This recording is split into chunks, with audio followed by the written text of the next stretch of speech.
Hi, in this video I'll help you get to know your car a little better. At the end of this video I've put together a straightforward infographic that summarizes all the key points. Like, subscribe and comment below, it really helps. Hey, so your check engine light popped on and you're staring at this weird code P0183. Well, you've come to exactly the right place. We're going to crack that code together. Yeah, that check engine light is just glaring at you, isn't it? You pull the codes, and bam! P0183 is the one staring back. I know, it sounds super technical, maybe a little intimidating, but seriously, don't sweat it. Because in the next few minutes, we're going to break down exactly what this means, and more importantly, how you can track down the problem yourself step by step. All right, let's get right into it. First things first, what in the world is your car trying to tell you with this P0183 code? So the official textbook definition is fuel temperature sensor A circuit high input. What does that actually mean? Well, in plain English, your car has a little sensor that measures how hot or cold the fuel is. And right now, it's screaming a signal to your car's brain, the PCM, that is just way, way too high. Here's a great way to picture this. The code says high input, right? Now, you'd think high means hot, but it's the opposite here. It means the computer is seeing a really high voltage. And because of how these sensors work, the computer translates that high voltage into an extremely low temperature. So even if it's a scorching hot day outside, your car's computer thinks the fuel is an impossible minus 40 degrees. Wild. This really breaks down what's happening from the computer's point of view. See, in a perfect world, that sensor is sending a nice, variable voltage signal that goes up and down with the actual fuel temp. But when you've got a P0183 fault, the computer just sees this constant, maxed-out voltage signal. It's basically pegged. To the computer, that's a huge red flag that something is electrically broken, like someone just unplugged the sensor entirely. And P0183 is super specific, which is actually good for us. It's not some vague performance issue like a P0181, and it's not the opposite problem, P0182, which is a low input. Nope. P0183 points us directly to a very specific type of electrical problem, what we call an open circuit, or maybe a short to power. That's fantastic because it helps us narrow down our search a lot. Okay, so we've got the electrical theory down, but what does this actually feel like when you're driving? Let's talk about the real-world symptoms and the usual suspects behind this code. Well, besides that lovely check engine light, you might notice your car is a real pain to start, especially on cold mornings. You also might be visiting the gas station more often, or notice the engine is idling kind of rough, or just feels sluggish when you hit the gas. And that's all because your engine has no idea what the fuel temp is, so it's just guessing and dumping in way too much fuel to be safe. So what's the actual culprit here? This chart is awesome because it shows us the odds. And look at that biggest slice. Almost half the time, it's just a wiring issue. You know, a broken wire, a corroded pin, a loose connector. The sensor itself failing is the next most likely thing.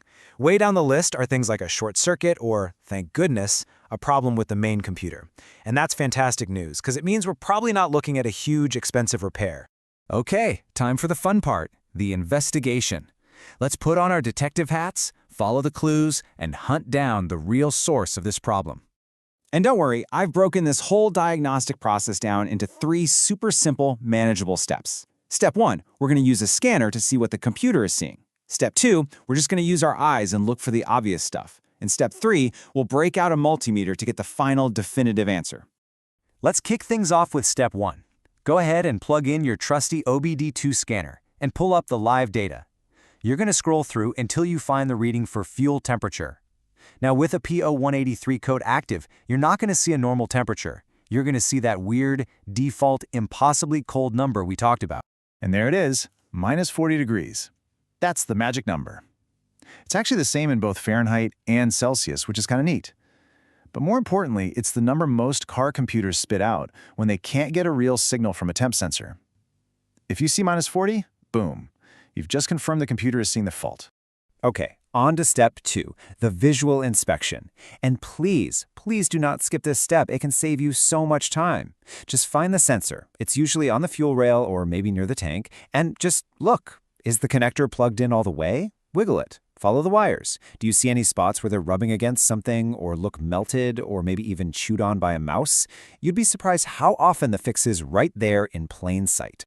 So if your visual inspection comes up empty, it's time for the big one. Step 3. We're going to do a resistance test. This is really the heart of the diagnosis. We're going to use a basic multimeter to straight up ask the sensor, hey, are you working? It's pretty simple. You unplug the sensor's connector, set your multimeter to measure ohms, that's resistance, and touch the probes to the sensor's pins. Now, on a healthy sensor, at around room temperature, you should see a reading somewhere in this ballpark, about 8,000 ohms. If you get a reading like that, that's a really good sign for the sensor itself. It means its internal circuitry is intact, it's able to create resistance, which is literally its job. If you get a good reading, that tells you to stop looking at the sensor and start looking much more closely at the wiring leading to it. But, let's be real. Since you've got a P0183 code, you're probably going to see this instead. Your multimeter will likely read OL. That stands for open loop or over limit. It's the meter's way of screaming, hey, I can't find a path for the electricity to flow through. And that's the key takeaway. OL means infinite resistance. It's a dead end, a broken bridge. This right here confirms you have the open circuit that the P0183 code was telling you about. So now you know for sure, the break is either inside the sensor itself, or it's in a wire somewhere between here and the computer. So we found our culprit. Now let's talk about the fix, what to do after the repair, and why this is actually important for the long-term health of your car. This is always the million-dollar question, right? Can I still drive my car with this code? Can I just ignore it for a while? The short answer is, yeah, usually. The car will likely still run and get you where you need to go, but, and this is a really big but, just ignoring it is a really bad idea. Your engine is flying blind, running super inefficiently, and that can set off a chain reaction of other, way more expensive problems down the road. So let's wrap up with why you should actually fix this, and soon. For starters, you'll get your fuel economy back, which is nice. But way more importantly, you'll stop your engine from running rich. That's when it's just dumping in too much fuel. Over time, that can cause nasty carbon buildup and can eventually fry your catalytic converter, which is a very expensive part. Oh, and you can forget about passing an emissions test with that light on. So the big takeaway is this. It's a simple electrical fault, but it has some pretty serious consequences if you ignore it. And now you've got the complete game plan to find it and fix it for good.